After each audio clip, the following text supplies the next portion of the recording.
from a hotel room in where are you right now? Flowood, Mississippi. Flowood? Yes. Next to Pearl, which is next to Jackson. Holy. All right. Javik Blake is here. He is calling this year the Biloxi Shuckers. He's their man on the broadcast. Last year, he was with the Fond du Lac Dock Spiders. And before that, you were at Elon University. That's where you went to school, right? Yeah, Elon University, the High Point Rockers in Indy Ball, and the Wareham Gatemen in the Cape Cod Baseball League. And you've done all this so far. What are you, like 22? 22, yeah. I graduated college early in January to be able to start working in baseball, and now we're here, which is quite incredible. Man, yeah. So calling the Shuckers. All right, a lot I want to talk to you about, and I first got to be familiar with your work last summer. Jim Mishadek, who was your boss, he is a guy I've known since high school, a friend, and he said, "Hey, our guy Javik can't do a game. Can you do a game?" So yes, I did a Dock Spiders game. I'm like, all right, what does their guy sound like? And I'm listening. I'm like, oh boy, he's pretty good. I was pretty impressed. And I told Jim, I'm like, this kid you got's good. He's like, yeah, I don't like to tell him because he'll probably leave me soon. And now you're with the Shuckers. But how did you go from Elon? How did you find the Dock Spiders job? Like, how did that happen? And then I'll ask you, I guess, about Fond du Lac after that. But how did you find the Dock Spiders? So it was really, I knew I wanted to go to the Northwoods League because I was still in school. So I wasn't able to go to minor league baseball yet because I did have to, unfortunately, be on campus from April or from the minor league baseball season of April to September. Like there were some times when I actually would need to be in the classroom. And the year before I did the baseball and school at the same time, and it was 6 weeks, and I was like doing homework at 12:30 in the clubhouse, and that was a lot of fun. But it was one of those things where I knew I wanted to go out and be a number one and have that opportunity to do a full season where I'm running everything, a lot like I am now, just at a smaller scale in the Northwoods League. And honestly, the way I found Fond du Lac is I was going through like what teams A did home and road games, and B, like what their GMs did. And I got to the Dock Spiders, saw they did home and road games, read Jim's bio, and went, oh, there we go. That's the place I want to be. Because the number one way to learn from someone and to learn media relations alongside the broadcasting stuff is someone who's done it at a big league level for 15 years and was the head of everything for the Baltimore Orioles and the head of everything for the Atlanta Braves. Seemed like a really, really good person to learn from. And that was very, very true. Yeah, he was with the Brewers for a while, I think, intern there.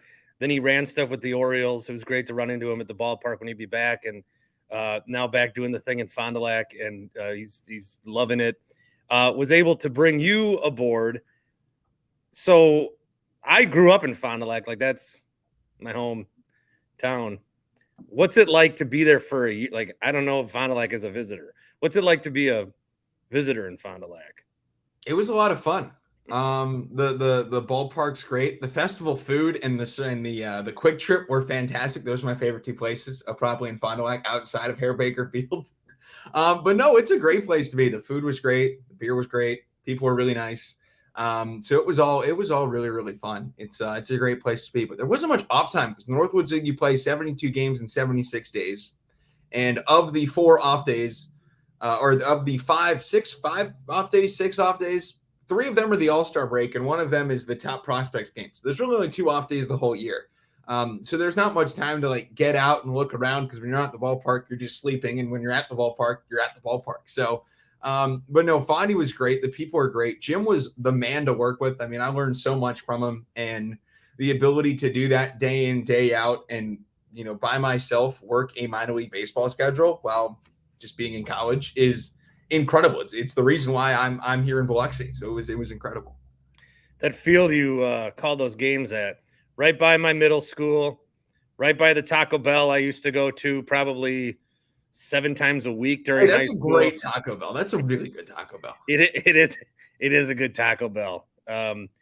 I stolen a lot of like signs from that Taco Bell when they would have promotion. I don't know. I'm an idiot. You never went to Ledgeview Lanes, I assume, the bowling alley right there? I did. I think I went once. Oh, yeah. I think I did go once. A lot of nights at Ledgeview Lanes. I did not bowl well. It was a very bad bowling experience. Oh yeah. Well, you got to put the bumpers up. Yeah. The bumpers were not up, and it was just bad. Well, that's all right. So from Fond du Lac, and then I see your tweet, whenever you put out the announcement that you were going to Biloxi, and I thought, man, what a jump. But before that, I just think that like the Northwoods League, and I want to highlight this too, it's great for players. I mean, I lived in lacrosse for a while with the Loggers, and we would see the kind of guys that went through there. God, who I can't even think of any. It was Chris Sale, I think, was there.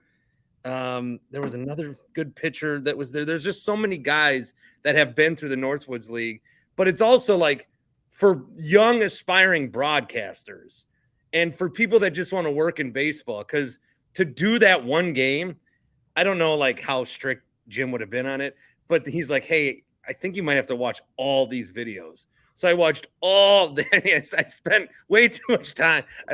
But it just goes to show like this is a league for anybody who wants to work in baseball. So this is turning it into an advertisement unofficially for the Northwoods League, but I just want you to speak on that if you could.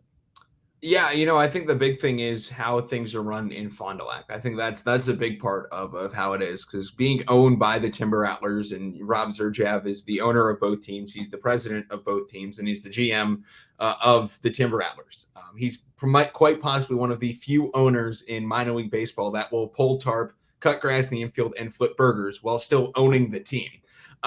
So being owned by the Timber Rattlers and having Jim as the GM and all the experience he's had, we were very much run exactly like a minor league baseball team, which, going to Biloxi, it's pretty much the same thing as what it was in Fond du Lac. There's just more people, which is awesome. And that's a testament to what they do in Fond du Lac. It's so great the way they run things, and it helps prepare you for minor league baseball by the way of, yes, the schedule, yes, the games, yes, you're doing every game, yes, you're doing media relations, but also your interactions with the players and how that works and everything, and the player movement and everything. It is very much like minor league baseball, to the point where coming into this year, especially because our average age of our team in Biloxi is 22 and a half years old on the hitting side of things, the youngest in AA. So going into that this year, having done everything last year in Fond du Lac, it was a pretty smooth transition, and that's a testament to everything that they do in Fond du Lac, and that trickles down from Wisconsin in Appleton all the way down to Fondy. So, like your normal day, because I'm talking to you on a Friday. You've got a game tonight, but as they did in Fond du Lac, and you had those game notes for me, and I'm like, I think people might think, especially at the level you're at, minor league baseball, you are not just show up at 6:20, announce, leave. You are the whole like media department, are you not? Tell me like a normal day for you today. So the road is a little different. It's a little more laid back. And because of that, I'm able to get more of the other stuff done than during a home game where, you're go. So for a road game, you wake up, get coffee, do the game notes. I usually like to do the game notes first. And that's kind of the comprehensive, in-depth look at everything. It's like what guys have done recently, the big stats, the big highlights, that sort of thing. Then you grab some lunch. I'll usually do some of the website stuff that I have to do. As part of my job, I also am our web designer. So, I'm designing our corporate sponsorship pages, our ticketing, our that sort of stuff, all on the website, making sure everything looks good and is easily accessible for fans. And then at that point, it's time to hop on the bus, do some social media stuff. Got to send out the interview from the night before that I did for pregame. Hop on the Bart Winkler Show, and then hop on a bus, go to the ballpark around 2, get to the ballpark around 2:15ish, and then just get set for a game. Fill up the book, do some social media stuff. Send down our lineup and everything. Go down for BP, get the pregame interview get my pregame interview for the day, and then finish getting ready. And by that time, it is about 6:20. So for a 6:35 game, we start the pregame show at 6:20. And from there, call the game while also cutting highlights and posting to social media at the same time. And then, game ends. Do the post-game show, finish that up, send out our final score graphic and everything all over social media. And then, write the recap, send that out, and go to bed and do it all over again. At home, it's a little bit different because there's a little bit more involved as far as meetings and stuff. Like we'll have our daily game day meeting in the morning. There's a lot to worry about with like the lineups and sending that out to media members and everything, and making sure everything's set on that side of things. But it's very similar as far as what the day-to-day is. There's just a little more extra time to get stuff done on the road. So the stuff that I don't get done during a homestand, it's when I get it done. The Shuckers, of course, the Brewers AA affiliate, and there's a lot of there's some recognizable names, I think, for people that are following the Brewers. Maybe you don't follow the day in, day out of all these minor leagues. I think Abner Uribe is a name that people know. Tyler Black is a name people know. Maybe Freddie Zamora, Tristan Lutz. Jackson Churio's there. So this is the guy that a lot of Brewer fans are very anxious to see at some point, maybe sooner rather than later. How do you not just talk to him every day for your pregame interview? I've got here's 7 Jackson questions at once. How do you not talk to him every day? How great is it that you get to see him? How good is he actually in person? Do you try a little harder on every Churio call just in case it's going to be in a highlight package? Well, okay, so that one's important. That one you just cross your fingers and hope you don't screw up because it's going everywhere. That Abner Uribe, Carlos F. Rodriguez, who's the pitcher, who's one of 2 Carlos Rodriguez's on the team, Jefferson Carroll. Those are the ones you really, really want to get right because you want them to sound really good because they're going to go everywhere. There's a running joke that every Jackson Churio highlight, he could step out of the dugout. We posted on Twitter, 100,000 people see it. Yeah. Because, how could you not? He's an incredible person too, which adds to the fun. But yeah, that's one of those things where he hits a homer and you really want to make sure you get that call right. Is he as good as advertised? How far away do you think he might be? He's ridiculously good. He does everything good, and you forget that he's 19. Like I was talking with one of our pitchers yesterday, and our hitting coach Chuck Caulfield has his kid with him for the last couple of weeks, and I think his kid's 8. And we realized 3 days ago that's 11 years younger than Jackson.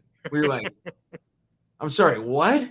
Yeah, because it's a kid. He's just finished up, I think, 2nd grade or whatever it is, and it's this kid's 7 younger, 11 years younger than Jackson. How is this possible? But no, he is so much fun to watch. He is so good at everything. And it makes you forget that he's 19, especially with how he carries himself. He's just such a good kid and has a good head on his shoulders. And that's important in the game of baseball. And especially for him, there's ups and downs in AA. It's a big leap. And he's handled it really well. He's been terrific. The home run calls have been a lot of fun. And it's been fun to watch him play. Yeah, you gotta. Not only is it gonna go places that day, but we could be digging back. Your voice could be attached to his highlights forever. That's a big task for you. Yeah, happy year 1 in minor league baseball. You have the top prospect in all of baseball with you, which is an incredible thing to start off the minor league career. Is that just Jackson Churio's on your team and Jefferson Carroll, who is just ridiculous as well. Yeah, it's great to get those. What a tremendous start for you. The AA stuff, you're speaking on your day and your schedule. How do you like how they do it down there? So basically, here's the Shuckers month of June. You guys were at home for a week, and then you had off Monday. Now you're in, where'd you say you were? Florosburg? Where are you? Flowood, Pearl, Jackson, the capital of Mississippi, plus the Little More area. Now you're there for a week, and they play a 6-game series. Monday off. Then you're in Montgomery for a week, a 6-game series. Then you're home, and it's these 6-game series. And you were coming from Fond du Lac, where it might have been Green Bay tonight, Wausau the next day, Fond du Lac, and then back to, Kalamazoo or wherever you guys go. It's do you like this? Is it better? Is it 6-game series? Do people by game 4, these players get me out of here? I hate this team. I like it. I think it's fun. The 6-game series are a good way to kind of see everybody. And it makes it interesting come game 5 and game 6 when you get those second appearances out of the bullpen, or the Sunday game when you're getting that second start from the starter, especially if they pitch well in game 1. You're oh, this could be really, really fun. But the 6-game series are fun. It's a lot more laid back as far as the day-to-day wise in AA compared to the Northwoods League. Because the Northwoods League, you have to be in a bus for 2.5 hours every single day to go to Wausau and back, or go to Wisconsin Rapids and back, or if they're on the road. Like the only overnights we stayed were Kalamazoo, Michigan, Battle Creek, Michigan, and Kokomo, Indiana. And outside of that, it was all commuters, so up and back. So the fact that a game ends, I can hop on the bus, just go back to the hotel, that helps a ton as far as just like being able to get some sleep. So I think that's a really good thing about being in AA, is that it is kind of, though, you get that Monday off day every single week. Those 6-game series, you can get comfortable in a place and kind of, get entrenched in it and be able to really learn the opposing team. And just not having those bus trips every single day, I think is big, because it allows you to just get a little more rest, which is important when you're playing 138 games. When did you good answer, by the way. People, I've been getting criticized for asking the next, listeners are criticizing me for not acknowledging the answer. And like, I am listening. Okay. So that's a great answer. Thank you. You're welcome, Bart. I gotta, moving on. Happy. I understand that completely. Yeah. Moving on. So when I was a kid, I used to do like fake radio shows in my room. And I had, it was I'm old, play record on the boombox. When did you know that this is something you wanted to do? Did you want to play? Did that, like, when did you know that you wanted to be where you are and where you're getting? Well, when I always wanted to do broadcast. I thought it was going to be, when I was little, a post-playing career thing after I'd finished up being a long-time starting catcher, Hall of Famer for the New York Yankees. Yeah. That did not work out. I was about 12 years old when I realized, that might not be the case anymore in life. We might need the broadcast career might come about 25 years earlier than you had quite envisioned back when you were about 6 years old. But I'd always wanted to go into broadcasting. I actually used to call, in my head, wiffle ball games that I'd play against myself in my backyard when I was little. Wow. So much the same as what you did in your room with your own radio show. It would be calling my own game as like just throwing up the ball and me hitting it in my backyard when I was little.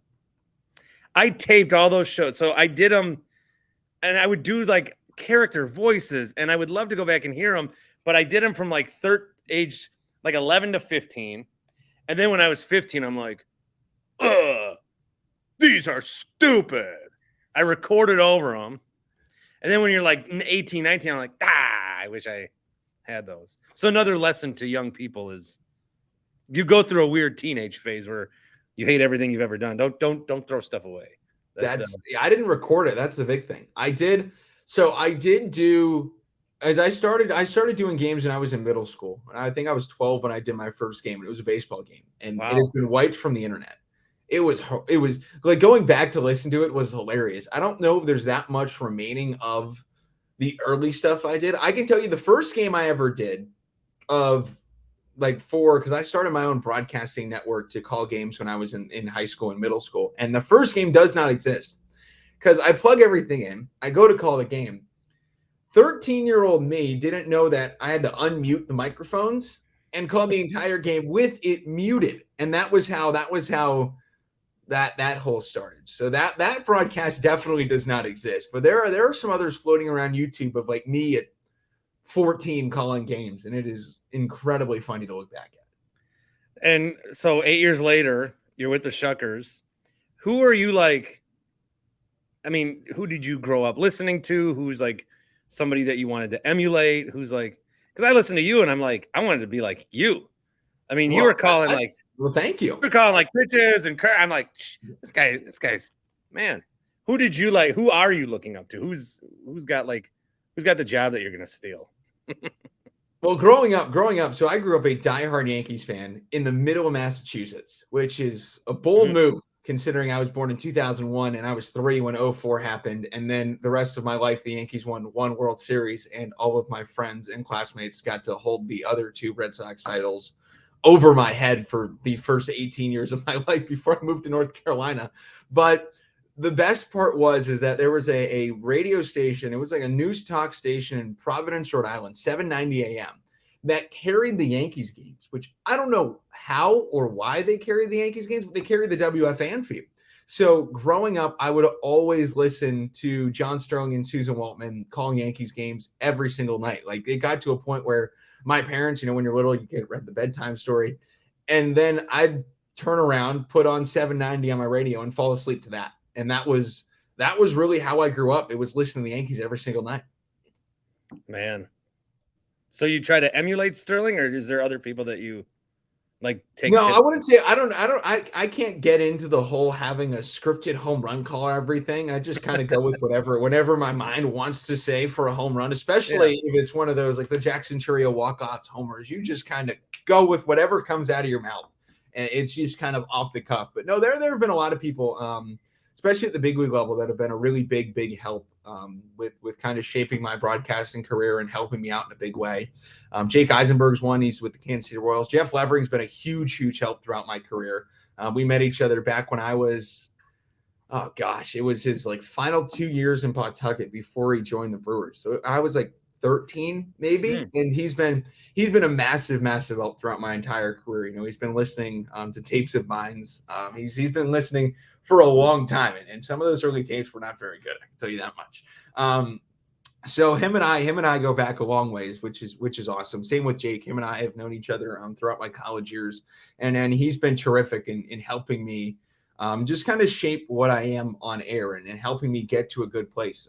Lev and Jake have been great in that regard of helping me kind of hone in, the basics and the fundamentals of it. And then kind of leaning into, all right, like, here's how you tell a story. Here's how you do this, here's how you want to kind of structure things in your mind so that it comes out in like a flowy, good way. It doesn't sound like a bunch of mumbo jumbo garbage, which is really cool to kind of get into the nitty gritty. And they're both so good. I mean, Lev's incredibly good at his job. Jake's in his first year in the big leagues this year with the Royals.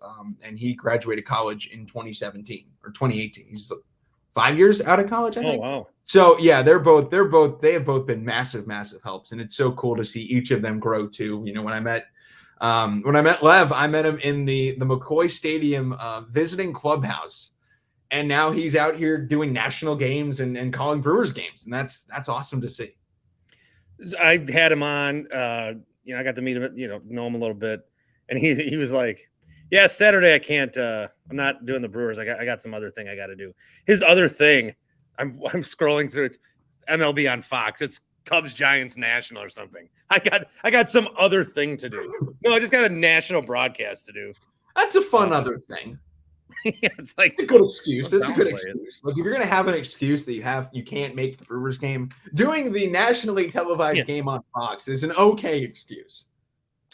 I'm calling this the Levering question because he's the first one I asked it to. I always, when I was going to have him on, because Levering is the best, not to make this now a Levering commercial, but when the radio station went, see you later, he was one of the first to reach out. And I said, all right, rain check whenever I get this pod off the ground.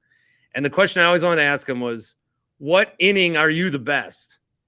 So he said he gets better as the game goes on.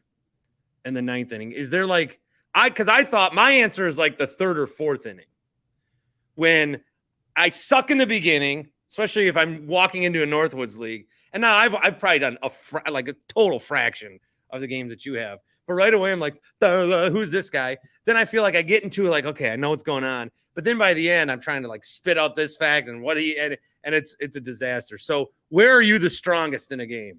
Well, I think it depends because I'm with Lev because I watched that episode of the podcast back because I was just interested. What a guy! I wanted to see what happened, and his answer is a good one because the ninth inning you always want to be your strongest because the ninth inning is when the biggest things happen, and that's when I think I'm at my best as far as the nuts and bolts stuff because that's all you can focus on in the ninth inning because you don't want to get into.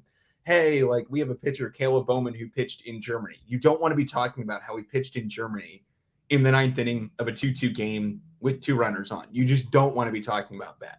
So I think as far as the nuts and bolts of all right, here's where we're going to dive into the situation, what's going on. I think it's the ninth inning. But I think as far as the storytelling aspect of it, it's probably the fourth or the fifth inning is when you're able to dive deeper into those stories of who those guys are. And I love doing that is kind of digging in deeper to who they are as a person, Kind of like they're like a fun story about them. Like we had Joe Gray Jr. this year in Biloxi, and he's a guy who had LASIK surgery going into last season, and the LASIK surgery didn't work. So we had to go out and get a corrective contact lens in the middle of the season after he just couldn't hit a curveball, and he thought it was all mechanical, and it turns out no, he just couldn't see out of one of his eyes.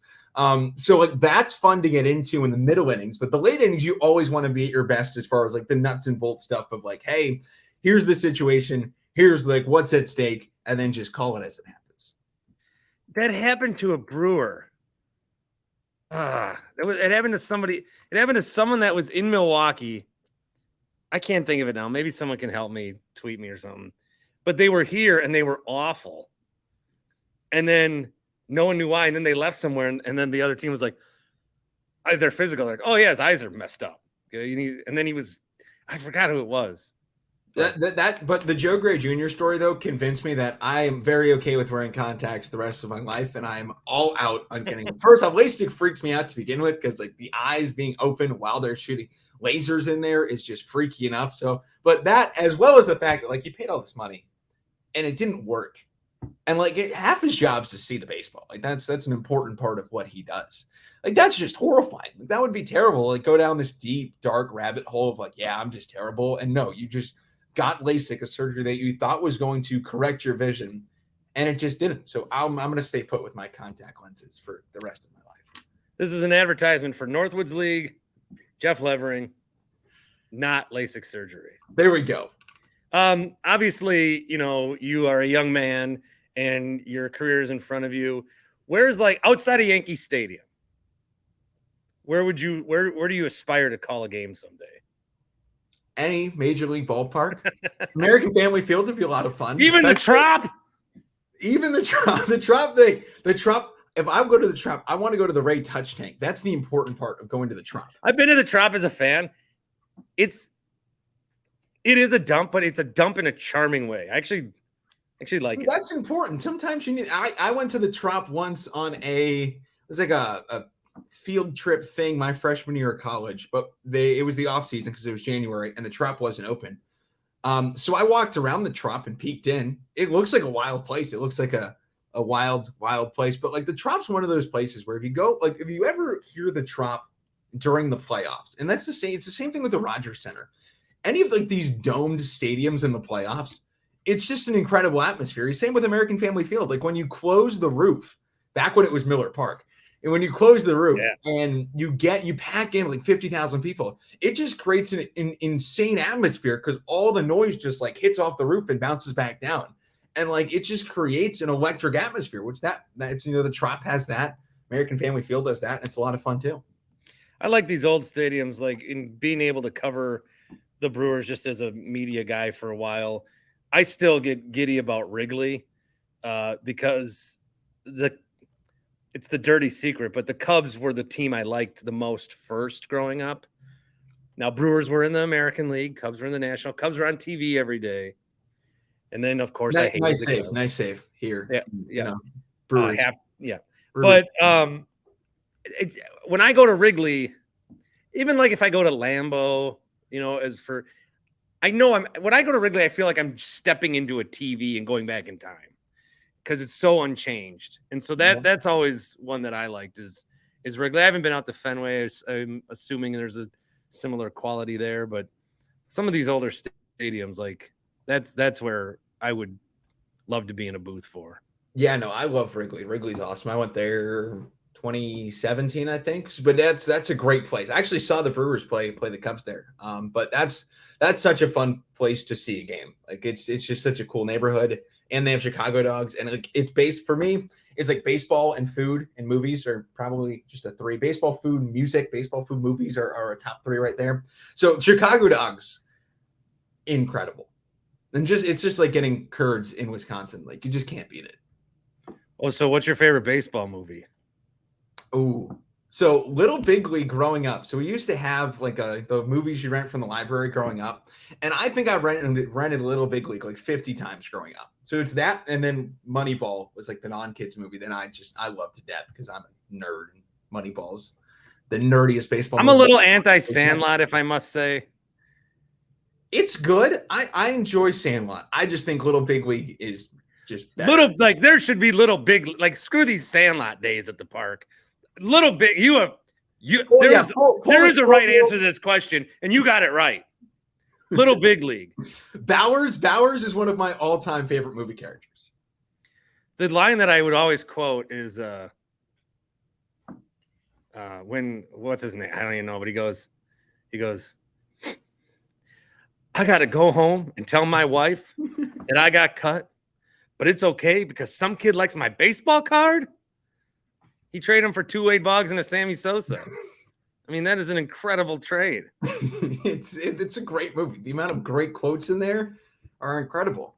Also, Fever Pitch is not as bad as people think. Oh, I can't stand Fever Pitch. No, I also grew up a diehard Yankees fan, so like Fever Pitch to me is everything that's wrong with movies. Yeah. Major League. What about Major League? Major League's great. It's that's an all-time great. Like that, Bull Durham are all-time great movies. Bull Durham I'm living the life of Bull Durham currently because that's the most accurate minor league baseball movie of all time. The ballparks are a little nicer in 2023 though than they were in the 80s in the Carolina League. But no, Bull Durham. Bull Durham's great. Yeah, Major League's really good. Major League 2's also pretty good. Major League 3, it takes a steep downturn, but Major League 2's pretty good as well. Major League 3, I paid a doctor thousands of dollars to remove that from my brain, that it even exists. They're making a Major League 3? That's my reaction because I paid. I don't want to. That's a good reaction to have. Hey, thanks for the time, man. I, think the world of what you're doing and think you're great. So keep it up. And thank you. Can't wait to see where you go. I appreciate it. Thanks for having me on. It's been a fun year, and I'm just happy to be on the Bart Winkler Show. Yeah, it's not a Bart, it's the Bart Winkler Show. The Bart Winkler Show. Yeah, you did it. Congrats to you. Career highlight. Put that on your resume. I'll put it on the resume. Awards and accolades. Guest on the Bart Winkler Show. Right there. For a minute, I thought you were being sincere, and I know you're not, but thanks. Thanks, man. You're welcome. Thanks for having me on.